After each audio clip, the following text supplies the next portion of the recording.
বৃষ্টির প্রভাব পড়েছে রাজধানীর বাজারে। কেজি প্রতি 20 টাকা বাড়তি প্রায় সব ধরনের সবজির দাম।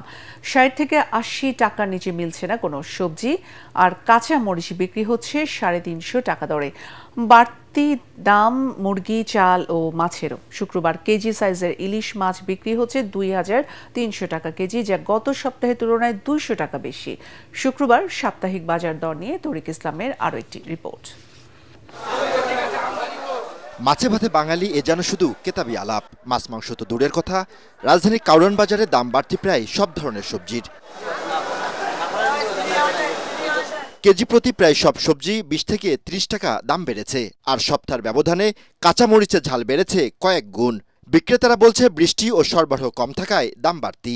বরবটি হলো 120 টাকা কেজি, টমেটো 160 টাকা কেজি, ভেন্ডি 80 টাকা, সরা হইলে আমরা 50 টাকা, পেঁপে 30-40, মূলা 80 টাকা, বেগুন হলো 200 টাকা কেজি, গোল বেগুন লম্বাটা 100 টাকা কেজি। দাম একটু বেশি, সরা একটু দাম, কারণ হলো আমরা সিজন নান সিজন, আরো বৃষ্টির মধ্যে মাল আসতে চায় না। সবজির এমন ঊর্ধ্বমুখী দামে বেহাল অবস্থা ক্রেতাদের। দায় চাপালেন রাজনৈতিক অস্থিরতা ও বাজার মনিটরিং এর উপর। গত সপ্তাহে 140, 160, 180 মরিচ কিনছিলাম, আর আজকে দেখতেছি 300 টাকার উপরে 300 টাকা বিক্রি করতেছে। তাহলে আমরা কিভাবে বাঁচবো? সব দাম বাড়তি বাজান, কোনো দাম কম নাই। সন্তান দুইটাই ছেলে, খাইতেছে না তো মুরগি ছাড়া বাবা, খাওয়ানি লাগে, কষ্ট হইলো খাওয়ান লাগে। বেগুন 150 টাকা করে নিয়েছি গত সপ্তাহে, এখানে 200 টাকা কেজি যাচ্ছে। এই সরকার তো আইন শৃঙ্খলা পরিস্থিতি এতই খারাপ, নিয়ন্ত্রণ কি করবে? তারা নিজেরা নিয়ন্ত্রণের মধ্যে নাই। এটা আসলে পরবর্তী গণতান্ত্রিক সরকার না আসলে এটা সম্ভব না। অস্থির মাছের বাজারও।